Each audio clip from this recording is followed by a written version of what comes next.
Hello students, welcome to my YouTube channel. I am your Rishta ma'am. आज हम आप लोगों के लिए एक नया रूल लेकर आए हैं। यहाँ देखिए, यहाँ पर ये रूल है आपका find it difficult. Find it difficult का मतलब होता है कोई काम करने में मुश्किल होना, मतलब उसमें दिक्कत होना। ये आपका, ये देखिए यहाँ पे रूल हमने लिखा है। ये आपका ये सब्जेक्ट है फाइंड इट डिफिकल्ट।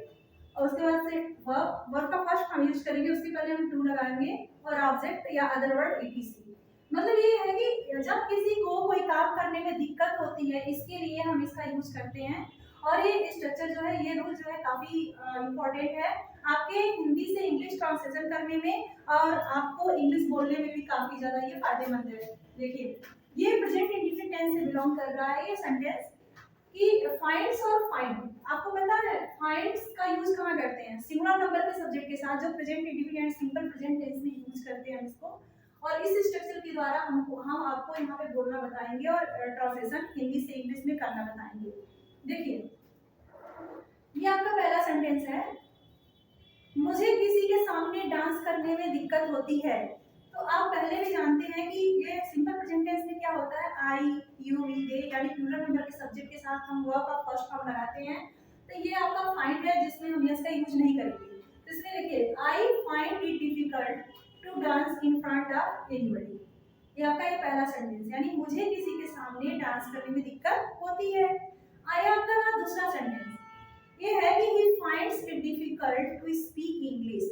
अब यहाँ पे हमने ये देखिए, यहाँ पर ही सिंगुलर नंबर का सब्जेक्ट है, इसलिए मैंने यहाँ पर फाइंड में यस का यूज किया है। तो he finds it difficult to speak English, यानी इसका मतलब हो गया कि उसे इंग्लिश बोलने में दिक्कत होती है, परेशानी होती है। अभी आपका ये तीसरा सेंटेंस है, देखिए, you find it difficult to walk on foot, यानी तुमको पैदल चलने में दिक्कत होती है।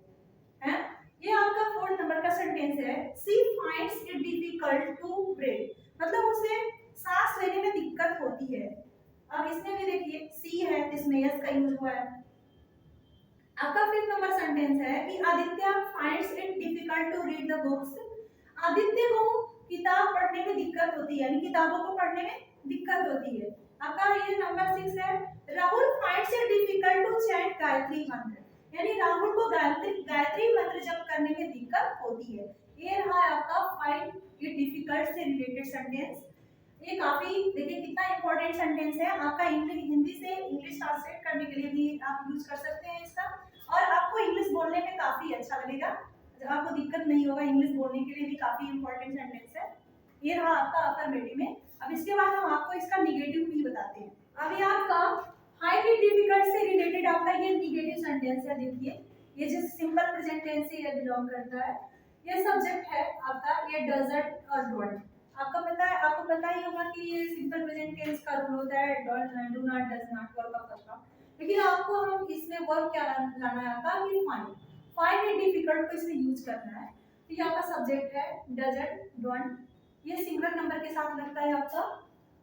आपको पता है सिंगुलर नंबर का सब्जेक्ट क्या होता है, ही, सी, इट, जितने भी नेम नाउन सिंगुलर नंबर में आते हैं वो सिंगुलर नंबर का होता है। और डोंट किसके साथ लगता है, आई और प्लूरल नंबर के सब्जेक्ट के साथ। प्लूरल नंबर का सब्जेक्ट आपका क्या होता है, यू होता है, वी होता है, दे होता है, और जितने भी प्लूरल नाउन होते हैं आपका प्लूरल नंबर का सब्जेक्ट होता है। अब यहाँ पे आपका रूल है कि subject doesn't, don't, find it difficult to verb का फर्स्ट फॉर्म और ऑब्जेक्ट। अब यहाँ पे मैंने ये लिखा है कि देखिए आपका पहला सेंटेंस, मुझे अंग्रेजी बोलने में दिक्कत नहीं होती है। अब आपका आई है, तो मैंने ही बताया कि डोंट ही लगेगा। I don't find it difficult to speak English, verb का फर्स्ट फॉर्म, तो मुझे ये अंग्रेजी बोलने में दिक्कत नहीं होती है। ये रहा आपका दूसरा सेंटेंस। नंबर सेकंड देखिए, she doesn't find it difficult to sing the song, यानी उसको गाना गाने में दिक्कत नहीं होती है। आपका ये सी सिंगुलर नंबर का सब्जेक्ट है, इसलिए यहाँ पे डज नॉट का यूज हुआ, या फिर इसे डजंट बोलते हैं, यानी she doesn't find it difficult to sing the song. आपका थर्ड नंबर का सेंटेंस देखिए, विपिन डज नॉट, यानी विपिन डज नॉट फाइंड, यानी डजंट या डज नॉट दोनों बोल सकते हैं। देखिए फिर से, Vipin doesn't find it difficult to travel anywhere, यानी विपिन को कहीं भी, मतलब कहीं भी ट्रैवल यानी यात्रा करने में दिक्कत नहीं होती है। आपका फोर्थ नंबर का सेंटेंस है, you don't find it difficult to speak Malayalam, यानी तुमको या आपको मलयालम बोलने में दिक्कत नहीं होती है। आपका 5th नंबर सेंटेंस है, देखिए I don't find it difficult to leave alone. इसका मतलब हुआ कि मुझे अकेले रहने में दिक्कत नहीं होती है। ये रहा आपका निगेटिव सेंटेंस। अब हम स्टार्ट करते हैं इंट्रोगेटिव सेंटेंस। ये रहा आपका इंट्रोगेटिव सेंटेंस। इसमें देखिए, इसमें डू या डज को सेंटेंस से पहले लिखे हैं। डू या डज है आपका सब्जेक्ट, फाइंड इट डिफिकल्ट, फिर वर्ब के पहले आपका टू लगा है, ऑब्जेक्ट बीटीसी। इसमें क्या है कि आप जब हम क्वेश्चन क्या से करते हैं, सेंटेंस के पहले क्या लाते हैं कि क्या उसे कुछ करने में दिक्कत होती है, क्या उसे बोलने में दिक्कत होती है, या फिर क्या मतलब तुम्हें रोटी बेलने में दिक्कत होती है। इसका जब आप जवाब देते हैं, आंसर देते हैं, तो यस या नो में देते हैं। तो ये आपका इंट्रोगेटिव सेंटेंस आपका यस या नो टाइप का होता है, इसे डायरेक्ट इंट्रोगेटिव सेंटेंस बोलते हैं।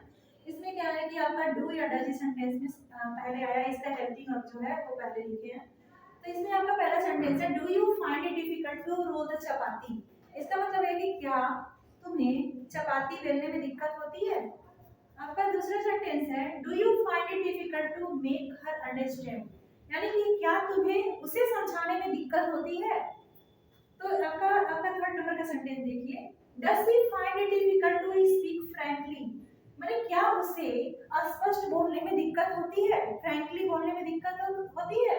अब आपका आएगा, ये रहा आपका डू या डज से रिलेटेड। अब आपका क्वेश्चन वर्ड से रिलेटेड हम बताएंगे कि क्वेश्चन वर्ड से आप कैसे समझेंगे। यहाँ देखिए इंट्रोगेटिव सेंटेंस, ये इंट्रोगेटिव सेंटेंस का ये आपका दूसरा रूल है जो क्वेश्चन वर्ड से शुरू है। क्वेश्चन वर्ड से हम आपसे बात करते हैं। क्वेश्चन वर्ड क्या होता है? क्वेश्चन वर्ड जो होता है आपके सेंटेंस के बीच में हिंदी वाक्य में आता है, लेकिन इंग्लिश के सेंटेंसेस में पहले आता है। इसमें क्वेश्चन वर्ड क्या क्या होता है? व्हाई होता है, व्हाट आता है, वेयर आता है, व्हेन आता है, ये आपका क्वेश्चन वर्ड होता है। अब क्वेश्चन वर्ड से रिलेटेड आपका ये सेंटेंस है। जैसे देखिए आपका ये स्ट्रक्चर है, क्वेश्चन वर्ड, डू या डज, सब्जेक्ट आपका ये वर्ब है फाइंड, फिर डिफिकल्ट जो आपका ये रूल है, टू वर्ब का फर्स्ट फॉर्म, ऑब्जेक्ट। यहाँ पे देखिए आपका ये पहला सेंटेंस है, उसे पैदल जाने में दिक्कत क्यों होती है। तो आप यहाँ पे देखिए, यहाँ पर क्यों की इंग्लिश पहले लिखेंगे व्हाई। अभी आपका सब्जेक्ट है सिंगुलर नंबर, तो लिखेंगे does. Why does he find, why does he find it difficult to go on foot. आपका ये दूसरा सेंटेंस है, तुम्हें उसे पढ़ाने में दिक्कत क्यों होती है। तो इसका आपका इंग्लिश में बनेगा कि why do you find it difficult to teach him. आपका ये तीसरा सेंटेंस है, तुम्हें क्या करने में दिक्कत होती है। तो यहाँ पर क्या करने, क्या की मीनिंग पहले लिखेंगे व्हाट, फिर do you, what do you find it difficult to do.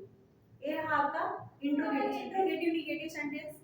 देखिए यहाँ पर क्या होता है ना कि मॉडर्न स्ट्रक्चर इस तरह से काम करता है कि जो नॉट होता है उसे हम पहले लगाते हैं, हेल्पिंग वर्ब के बगल में कर देते हैं। जैसे डू नॉट, डजंट, यानी डोंट डजंट को पहले कर देते हैं। या फिर आपका ये पुराना ग्रामर ये बोलता है कि डू या डज सब्जेक्ट के बाद नॉट लगता है, लेकिन थोड़ा ये अच्छा लग रहा है और इसको आपको बोलने में भी अच्छा लग रहा है और ये सेंटेंस लिखने में भी ठीक है। इसलिए यहाँ पर हमने लिखा है don't doesn't subject find it difficult, फिर टू वर्ब का फर्स्ट फॉर्म ऑब्जेक्ट इटीसी। अब यहाँ पे देखिए आपका ये पहला सेंटेंस है, don't you find it difficult to play cricket, माने क्या तुम्हें क्रिकेट खेलने में दिक्कत नहीं होती है। यानी यहाँ पे आपका क्या भी है और आपका ये नेगेटिव सेंटेंस भी दे रहा है। यहाँ पे आपका दूसरा सेंटेंस है, doesn't he find it difficult to solve the question, क्या उसे क्वेश्चन सॉल्व करने में, प्रश्न सॉल्व करने में दिक्कत नहीं होती है। ये रहा है आपका हेल्पिंग वर्ब से रिलेटेड इंट्रोगेटिव। यहाँ पे दूसरा है क्वेश्चन वर्ड से related. Question word don't doesn't subject find it difficult to verb का फर्स्ट फॉर्म ऑब्जेक्ट। अब यहाँ पे देखिए एक सेंटेंस है इससे related, why don't you find it difficult to teach her. इसका मतलब ये हुआ कि मतलब तुम्हें उसे पढ़ाने में दिक्कत क्यों नहीं होती है। ये रहा है आपका फाइंड इट डिफिकल्ट से रिलेटेड सेंटेंस। फिर हम मिलते हैं नेक्स्ट वीडियो में अगले सेंटेंस के साथ, यानी इसके पास्ट के साथ, यानी फाउंड इट डिफिकल्ट के साथ।